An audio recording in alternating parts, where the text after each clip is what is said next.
Bonjour tout le monde, bienvenue à la webconférence sur le programme de baccalauréat en enseignement du français langue seconde. Je me présente Mélanie Boutin, responsable de promotion et d'information sur les études pour la Faculté des lettres et des sciences humaines. Je vous souhaite tout d'abord la bienvenue à cette webconférence et je vous remercie de votre intérêt envers nos programmes. La présentation durera une vingtaine de minutes. Durant celle-ci, vous pourrez poser vos questions en utilisant le question-réponse en bas de l'écran à droite. Mais sachez qu'également à la fin, une période de questions aura lieu. Donc, vous pourrez toujours utiliser les questions-réponses, mais également lever la main. À ce moment-ci, nous débloquerons votre micro pour que vous puissiez poser votre question à voix haute. La séance d'information sera enregistrée et nous enverrons le lien à la suite de notre présentation pour que vous puissiez la réécouter si vous le désirez. Donc, sans plus tarder, je vous présente Madame Suzy Beaulieu, directrice des programmes en enseignement du français langue seconde. Bonne écoute et bonne présentation, Madame Beaulieu. Merci Mélanie. Bonjour tout le monde. Merci d'assister à notre webconférence. Comme Mélanie l'a dit, je suis directrice de programme du baccalauréat en enseignement du français langue seconde et je suis aussi enseignante dans le programme depuis 2012. Donc, notre baccalauréat en enseignement du français langue seconde qu'on appelle BEFLS, c'est un programme de formation à l'enseignement qui dure 4 ans. Donc, c'est un programme de 120 crédits. Et à la fin du programme, les étudiants reçoivent également un brevet d'enseignement qui leur permet d'enseigner dans des écoles ou dans des centres de formation à des personnes, des élèves qui n'ont pas le français comme langue maternelle. Donc, ça leur donne le droit d'enseigner à cette population-là au Québec. Et notre brevet est aussi reconnu dans les autres provinces canadiennes ainsi qu'à l'international. Notre programme est contingenté, donc on a une capacité d'accueil de 40 étudiants à chaque année pour qu'on puisse leur trouver des places dans les milieux dans la région de Québec. Et notre équipe professorale, je crois que c'est un atout, est très dynamique et disponible et je vais vous en reparler un peu plus tard dans la présentation. Je vais vous parler maintenant un peu de la structure du programme, comment c'est organisé. Les étudiants doivent suivre une série de cours obligatoires pendant leurs 4 années avec nous. Ces cours obligatoires-là contiennent des cours de linguistique, des cours de littérature, des cours de pédagogie et une grande quantité de cours de didactique du français langue seconde. Donc, des cours qui aident nos étudiants à savoir comment enseigner à une population qui n'a pas le français comme langue maternelle. Et on vous a mis quelques exemples ici pour vous faire voir à quoi ça ressemble des élèves qui sont en apprentissage du français. Donc, ils peuvent produire des énoncés du genre « J'habite en Lévis »,« J'habite sur la 3e avenue »,« Il a reçu un coup de foudre pour elle ». Donc, ils font des erreurs qui ne sont pas typiques, qui ne sont pas les mêmes que des élèves francophones font. Et dans notre programme, les étudiants, on les prépare à comprendre la source de ces erreurs-là et ensuite comment préparer des occasions d'enseignement pour améliorer le français des élèves.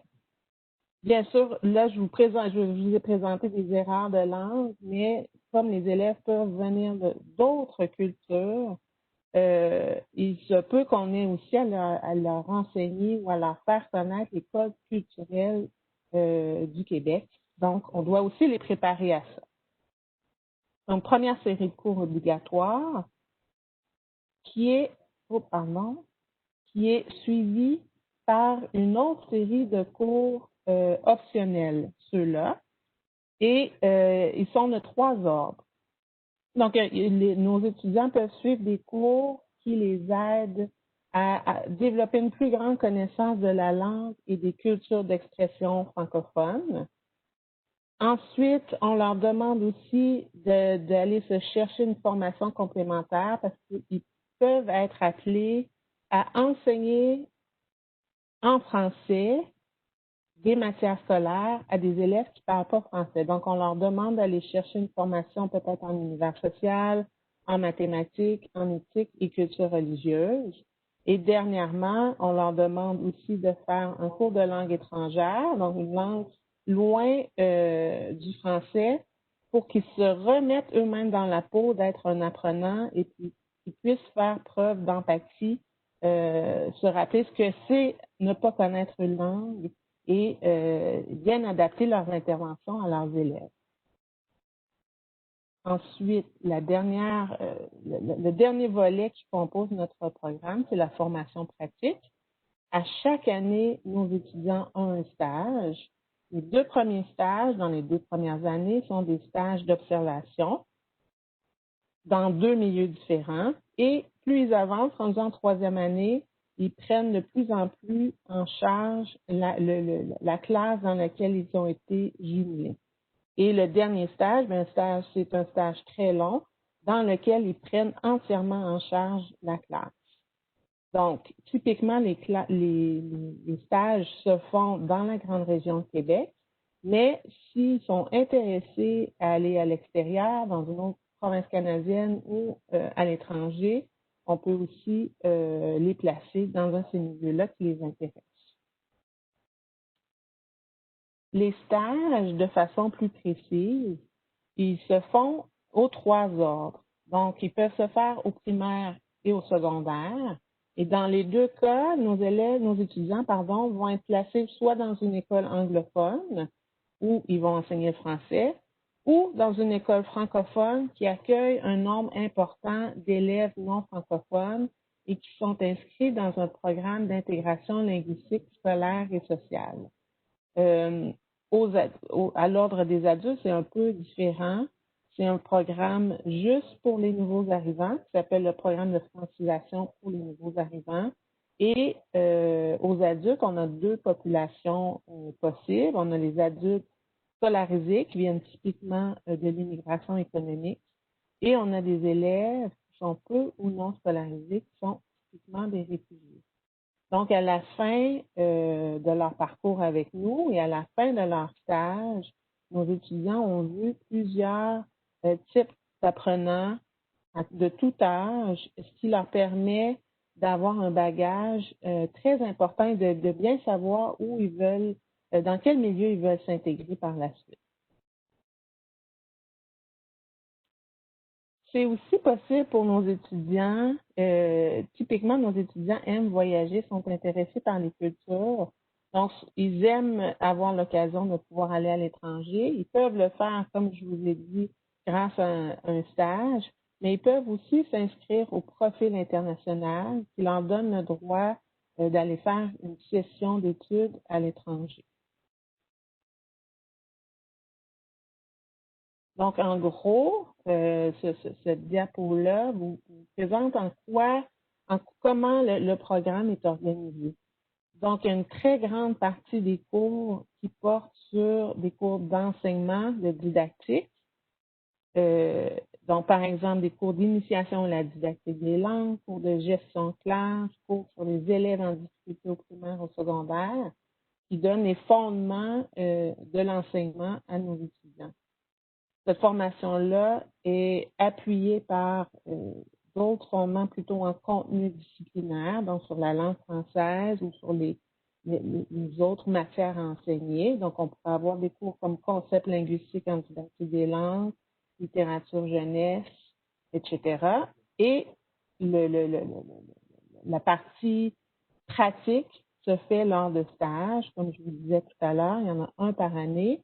La durée augmente dans le temps et les responsabilités qui sont confiées aux stagiaires augmentent aussi pendant le temps. Donc, les milieux dans lesquels nos étudiants sont placés sont toujours très reconnaissants de recevoir les étudiants du BFLS de l'Université Laval. Ils les trouvent curieux, ils les trouvent qui sont capables de très bien adapter leur enseignement aux élèves qu'ils ont. Donc, on est bien fiers de les envoyer dans le milieu.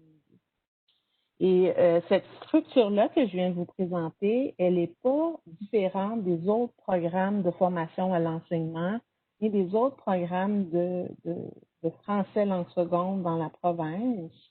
Donc, la question peut se poser, pourquoi faire ce programme-là à l'Université Laval de façon bien précise?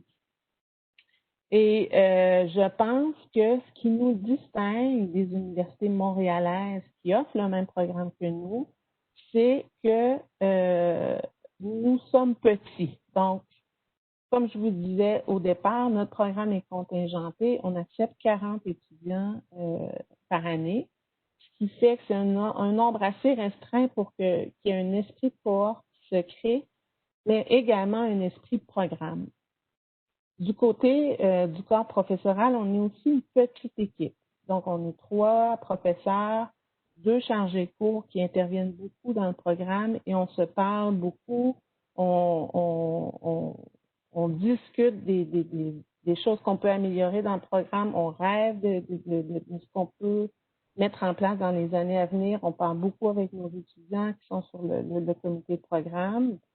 On a un lien assez serré aussi avec nos milieux qui nous informent, qui nous tiennent au courant si nos stagiaires ça va bien, mais si aussi les contenus de nos cours sont en lien avec la réalité des élèves dans leurs écoles.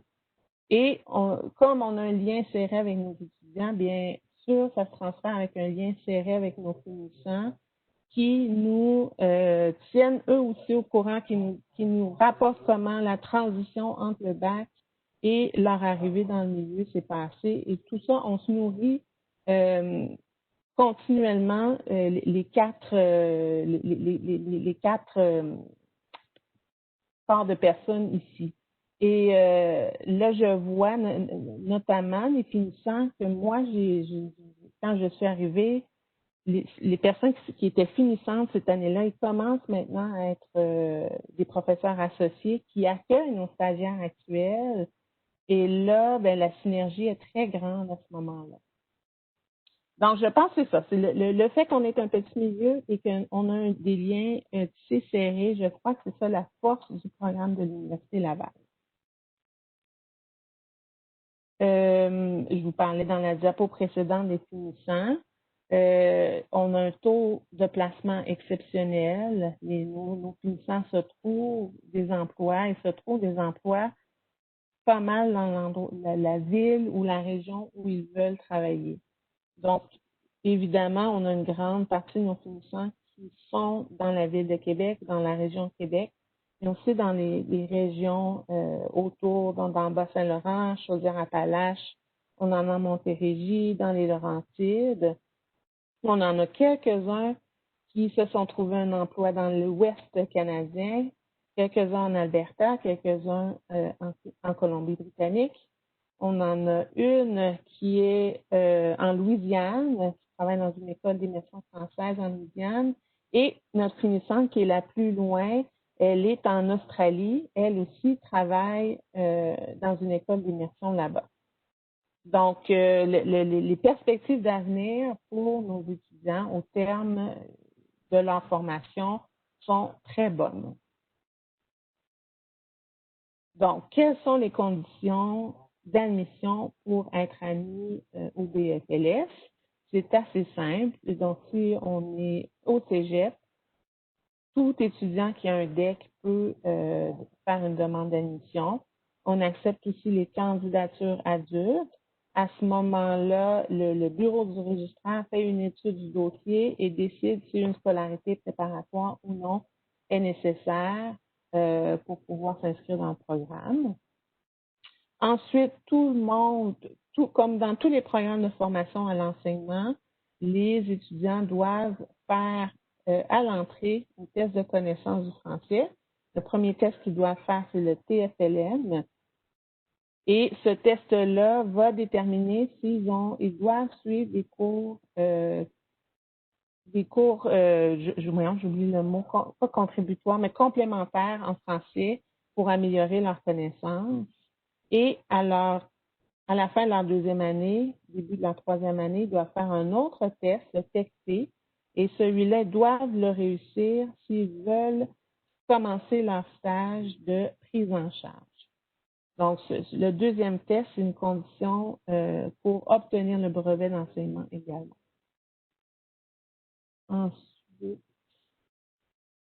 tout récemment, depuis 2 ans, le gouvernement a décidé de tenter de valoriser la profession enseignante par diverses stratégies, dont l'une est de verser des bourses d'excellence aux étudiants qui sont excellents. Par exemple, les étudiants qui nous arrivent du cégep, qui s'inscrivent à temps plein et qui ont une cote R exceptionnelle, peuvent se voir attribuer une bourse de 7 500 $. Et cette bourse-là, elle est reconduite s'ils maintiennent une moyenne exceptionnelle par la suite. Donc, bourse de même montant à l'année 1, 2 et 3. Quand ils arrivent à l'année 4, quand ils vont faire leur stage de prise en charge, ils vont recevoir une rémunération de 3 900 $ et ils reçoivent aussi, s'ils ont une moyenne exceptionnelle, ils vont aussi recevoir la bourse d'excellence qui est de 3 600 $ à ce moment-là. Donc, j'imagine, si vous êtes encore en train d'écouter, c'est que vous avez sans doute envie de déposer une demande d'admission ou de convaincre un étudiant de déposer une demande d'admission dans le programme. Donc, pour ce faire, vous n'avez qu'à cliquer sur vous rendre à cette adresse. Je vous remercie. J'ai parlé quand même rapidement. N'hésitez pas si vous avez des questions, vous pouvez nous les poser ou si vous voulez m'écrire, mon adresse courriel est ici au bas de la diapo. Merci beaucoup, Mme Beaulieu, pour cette belle présentation. Donc, je rappelle le fonctionnement pour la période de questions. Vous pouvez utiliser le question-réponse et écrire votre question. À ce moment-ci, je la lirai. Et vous pouvez également lever la main pour poser votre question.